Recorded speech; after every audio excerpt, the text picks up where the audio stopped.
وَلَقَدْ أَنزَلْنَا إِلَيْكَ آيَاتٍ بَيِّنَاتٍ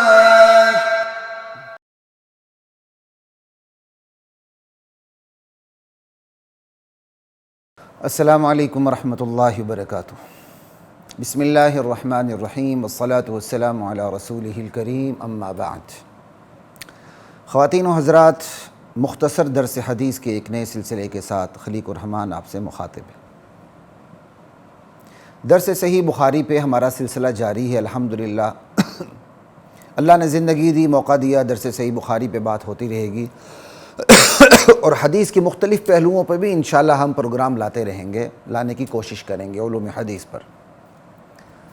درس صحیح بخاری کے دوران مجھے احساس ہوا، بلکہ شاید اس کے بعد درس صحیح بخاری کی چند حدیث کے بعد ان دنوں میں، گزشتہ دنوں میں جب میں لاہور میں نہیں تھا، میں گلگت بلتستان کی طرف گیا ہوا تھا، تو مجھے خیال آیا، یا وہاں خیال آیا یا یہاں آ کے خیال آیا کہ ایک مختصر درس حدیث بھی شروع ہو جانا چاہیے جس میں زیادہ تفاصیل نہ ہو، متن کی مختصر ضروری تفصیل ہو بس۔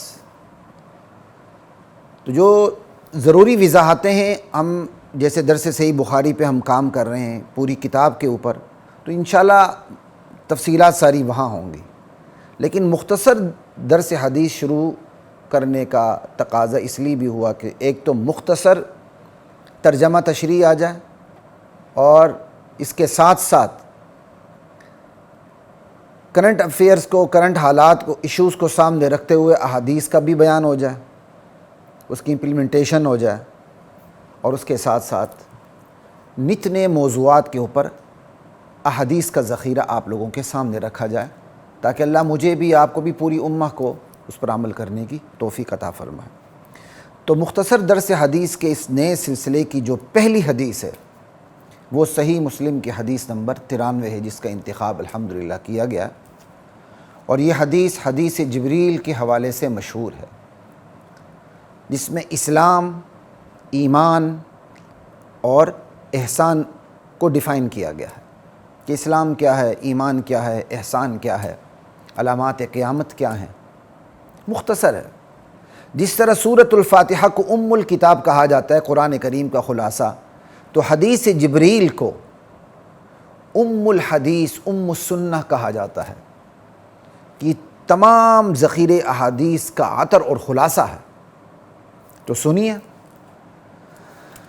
حضرت عمر بن خطاب رضی اللہ تعالی عنہ راوی ہیں، عن عمر بن الخطاب رضی اللہ تعالی عنہ قال بینما نحن عند رسول اللہ صلی اللہ علیہ وسلم ذات یوم۔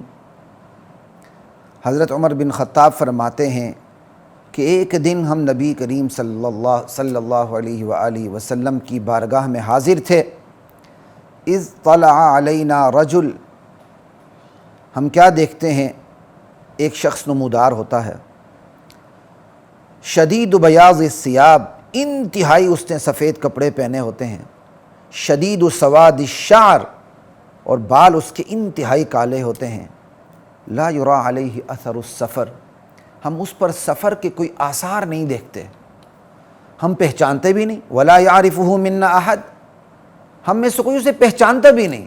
اس کا مطلب کوئی پہچانتا نہیں تو دور سے آیا ہوگا، لیکن سفر کے اثرات بھی اس پر نظر نہیں آتے۔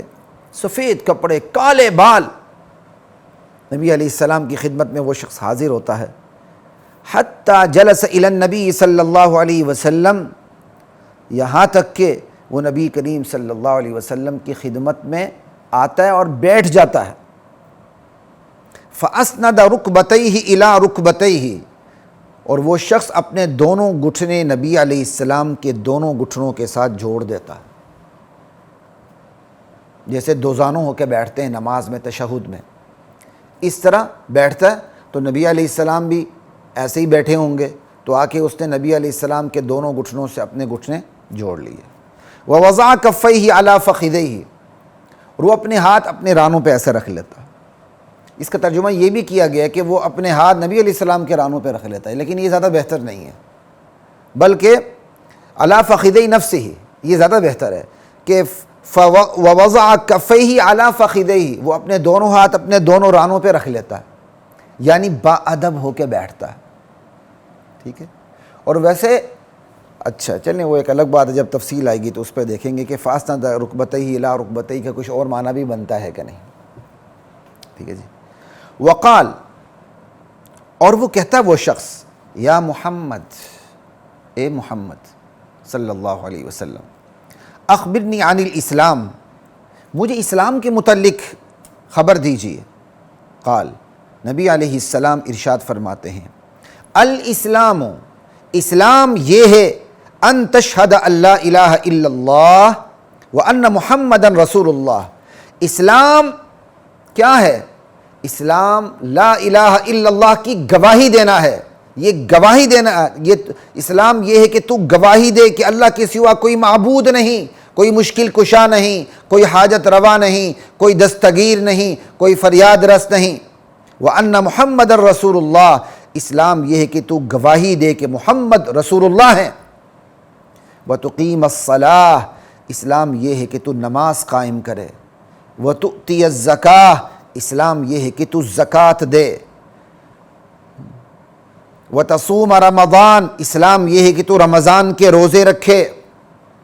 وَتَحُجَّ الْبَيْتِ، اسلام یہ ہے کہ تو حج بیت اللہ کرے. ان استطعت الیہ سبیلا، اگر تو استطاعت رکھتا ہے اس گھر کی طرف سفر طے کرنے کی، بیت اللہ کی طرف سفر طے کرنے کی استطاعت رکھتا ہے تو پھر تو حج کرے. اسلام یہ ہے. سوال کیا، نبی علیہ السلام نے جواب ارشاد فرمایا، اور جواب کے بعد وہ بندہ کہتا صدقتا، آپ نے سچ فرمایا. حضرت عمر بن خطاب فرماتے ہیں، فعجبنا لہ، ہم بڑے متعجب ہوئے اس شخص پر، بڑا تعجب آیا. یسألہ ویصدقہ، سوال بھی کر رہا ہے اور ماشاءاللہ تصدیق بھی کر رہا ہے. قال، پھر اس شخص نے دوبارہ کہا، فأخبرنی عن الایمان، کہ مجھے ایمان کی خبر دیجیے، ایمان کیا ہے. قال، آپ صلی اللہ علیہ وسلم نے ارشاد فرمایا، ان تؤمن باللہ وملائکتہ وکتبہ ورسلہ والیوم الآخر وتؤمن بالقدر خیرہ وشرہ. ایمان کیا ہے؟ اللہ پہ ایمان رکھنا، اللہ کی ذات و صفات، اللہ اپنی ذات میں، صفات میں، اختیارات میں، اعمال میں، قدرت میں وحدہ لا شریک ہے. اللہ اپنی حاکمیت میں، اپنی معبودیت میں وحدہ لا شریک ہے. وملائکتہ، ملائکہ کے وجود پر ایمان رکھنا. وکتبہ، آسمانی کتابوں پر ایمان رکھنا. ورسلہ، اللہ کے بھیجے ہوئے رسولوں پر ایمان رکھنا. یہ ایمان ہے. ایمان کیا ہے؟ اللہ پہ یقین، فرشتوں کے وجود پہ یقین، آسمانی کتابوں پہ یقین، اللہ کے بھیجے ہوئے رسولوں پر یقین، والیوم الآخر، یوم آخرت پہ یقین، وتؤمن بالقدر خیرہ وشرہ، تقدیر پر یقین، چاہے وہ تقدیر کسی کے حق میں خیر کا باعث ہو یا کسی کے لیے وہ شر بن کے سامنے آئے. شر بنے گی یا اس کے اپنے اعمال کی وجہ سے بنے گی، یا اس کے اعمال کی وجہ سے شر نہیں بنی، کسی وجہ سے وہ کسی حادثے کا شکار ہو گیا، کہیں کسی قوم پہ عذاب آنا تھا، وہ بھی راستے میں تھا، لپیٹ میں آ گیا، تو انما یبعث الناس علی نیاتہم، لوگ اپنی نیتوں پہ اٹھائے جائیں گے، اللہ تعالیٰ اس کو وہاں بدلہ دے دیں گے. بہرحال تقدیر کا اچھا یا برا ہونے کا مطلب یہ کہ کسی کے حق میں اچھی ہو یا بری ہو، وگرنہ تقدیر تو تدبیر الہی کا نام ہے. جو دنیا کے لیے اللہ تعالیٰ تدبیر کرتے ہیں اس کا نام تقدیر ہے، وہ تو ہوتی ہی اچھی ہے، چاہے وہ کسی کو کسی کے لیے وہ خوشگوار ہو یا کسی کے لیے ناخوشگوار ہو. یہ ہے کیا کہتے ہیں، والقدر خیرہ وشرہ. ٹھیک ہے نا جی، کسی کے حق میں خوشگوار ہو یا ناخوشگوار ہو، دونوں صورتوں میں تقدیر اللہ کا حکم ہے، اللہ کی تدبیر ہے دنیا کے لیے، وہ اچھی ہی ہوتی. قال، جب اللہ کے نبی نے ایمان کی بھی تعریف تھی تو اس نے آگے سے کہا صدقتا، آپ نے سچ فرمایا. قال، پھر اس نے سوال کیا، فأخبرنی عن الاحسان، مجھے احسان کے متعلق خبر دیجیے، احسان کسے کہتے ہیں؟ آپ صلی اللہ علیہ وسلم نے ارشاد فرمایا، قال ان تعبد اللہ کأنک تراہ، احسان یہ ہے کہ تو عبادت کرے اللہ کی یوں کہ گویا تو اللہ کو دیکھ رہا ہے، یہ کیفیت تمہارے اندر ہو. فإن لم تکن تراہ فإنہ یراک، اور اگر تو اللہ کو دیکھ نہ سکے، یہ کیفیت پیدا نہ ہو سکے کہ گویا تو اللہ کو دیکھ رہا ہے، یہ کیفیت پیدا نہ ہو سکے، تو کم سے کم اتنی کیفیت پیدا ہونی چاہیے کہ تمہیں پتہ چلے کہ فَإِنَّهُ يَرَاكَ، وہ تجھے دیکھ رہا ہے، یہ ہے احسان۔ قال فأخبرنی عن الساعة، اس نے پھر سوال کیا کہ مجھے قیامت کے متعلق خبر دیجیے۔ قال، نبی علیہ السلام نے ارشاد فرمایا، مل مسئول عنہا بأعلم من السائل، جس سے سوال پوچھا گیا ہے وہ سوال کرنے والے سے زیادہ نہیں جانتا۔ کیا مطلب؟ سوال کرنے والے تم بھی نہیں جانتے قیامت کب آئے گی، تم نے مجھ سے سوال کیا قیامت سے متعلق، مجھے بھی پتہ نہیں قیامت کب آئے گی۔ عدم علم میں اور تم برابر ہیں قیامت کے حوالے سے، کہ قیامت کے علم نہ مجھے ہے نہ تمہیں ہے۔ اللہ اکبر۔ قال، پھر اس نے سوال کیا، فأخبرنی عن اماراتها، پھر مجھے علامات قیامت کے بارے میں بتائیے کہ ایگزیکٹ قیامت کا آپ کو پتہ نہیں کب آئے گی، تو قیامت کی علامات کے متعلق مجھے خبر دیجیے۔ قال، آپ صلی اللہ علیہ وسلم نے ارشاد فرمایا، آپ نے دو بڑی نشانیاں بتا دیں۔ ان تلد الامۃ ربتها، لونڈی اپنی مالکن کو جنے گی۔ ایک قیامت کی نشانیوں میں سے ایک نشانی یہ ہے، قرب قیامت کی نشانیوں میں سے، لونڈی اپنی مالکن کو جنے گی۔ کیا مطلب؟ بیٹیاں اپنی ماؤں پر حکمرانی کریں گی، وہ اپنی ماؤں پر حکمرانی کریں گی۔ خصوصیت سے بیٹی کا ذکر ہے، لونڈی کا، کیونکہ بیٹیاں ماں کی زیادہ تابعدار ہوتی ہیں، وفادار ہوتی ہیں، تو اسپیشل یہاں کہا قیامت کی علامات میں سے ایک علامت یہ ہے کہ لونڈی اپنی مالکن کو جنے گی۔ اس جملے کے بڑے مفہوم ہیں، بخاری میں یا کہیں بھی جب سلسلے میں ہم آئیں گے تو وہاں ہم زیادہ تفصیل کریں گے، یہ تو مختصر درس حدیث کا سلسلہ، تو ایک آدھ مفہوم سمجھ لیجئے اس کا مطلب یہ ہے لونڈی اپنی مالکن کو جنے گی۔ کیا مطلب؟ کہ بیٹی جو ہوگی وہ ماں کو اپنا غلام بنا لے گی، اپنی کنیز بنا لے گی۔ کیا مطلب؟ واقعی ماں کو خرید کے وہ اپنی نوکرانی بنا لے گی بیٹی، وہ بیٹی جو ماں پہ جان دیتی ہے وہ ماں کو نوکرانی بنا لے گی، وہ نوکرانی کی طرح اس کو استعمال کرے گی، یا نوکرانی کے طور پر خریدے گی تو نہیں، ہوگی اس کی ماں لیکن سلوک وہ نوکرانی کا کرے گی، خود وہ مالکن ہوگی اور اپنی ماں کو وہ نوکر بنائے گی۔ نوکر، احادیث پر خود ہی غور کرتے چلی جائیے گا۔ لا الہ الا اللہ۔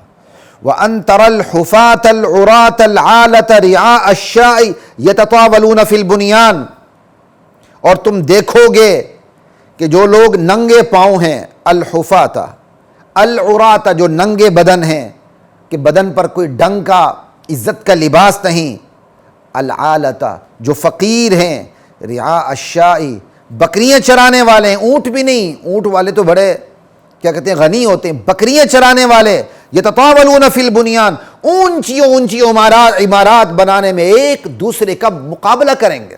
یتطاولون باب مفعلہ ہے جس میں مقابلہ بھی ہے، مبالغہ بھی ہے۔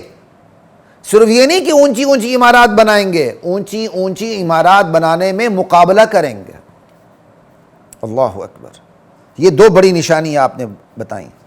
قال ثم انطلق، راوی کہتے ہیں پھر وہ بندہ چلا گیا۔ راوی کون ہے؟ حضرت عمر بن خطاب خلیفہ ثانی۔ فلبثت ملیہ، حضرت عمر کہتے ہیں میں کچھ دیر اسی حالت میں رہا، یعنی وہ چلا گیا، جیسے ایک تعجب خیز بات بندے کے سامنے آ جاتی ہے، اچانک کوئی تعجب خیز بات آ جاتی ہے تو کچھ دیر کے لیے بندہ حیرت میں گم سم ہو جاتا ہے، یا کسی انجان کو دیکھتا ہے تو کچھ دیر کے لیے سوچ میں پڑ جاتا ہے۔ بالکل یہی کیفیت ہے۔ فلبثت ملیہ، ملیہ کی مختصر اور بھی کیا کہتے ہیں اس کی تشریحات میں اس پہ نہیں جاتا، ملیہ زماناً طویلہ کے معنی میں بھی ہے، ہم اس پہ نہیں جائیں گے، جب انشاءاللہ طویل سلسلے میں ہم یہ تو مختصر سلسلہ ہے، طویل سلسلے میں ہم کہیں بات کریں گے۔ فلبثت ملیہ، حضرت عمر کہتے ہیں کہ میں کچھ دور تو اسی حالت میں رہا۔ ثم قال لی، پھر نبی علیہ السلام نے مجھ سے ارشاد فرمایا، یا عمر، اے عمر، اتدری من السائل، کیا تم جانتے ہو یہ سوال کرنے والا کون تھا؟ قلت، میں نے کہا، اللہ ورسولہ اعلم، اللہ اور اس کے رسول ہی بہتر جانتے ہیں۔ قال، آپ نے ارشاد فرمایا، فإنہ جبریل، عمر یہ جبریل تھے، اتاکم، یہ تمہارے پاس آئے تھے، یعلمکم دینکم، تمہیں دین سکھانے کے لیے آئے تھے۔ یہ ہے صحیح مسلم کی حدیث 93، اور یہ مختلف ترمذی، ابو داود وغیرہ میں بھی یہ حدیث موجود ہے، اور یہ کیا کہتے ہیں، احادیث کا نچوڑ اس کے اندر بیان کیا گیا ہے۔ وَلَقَدْ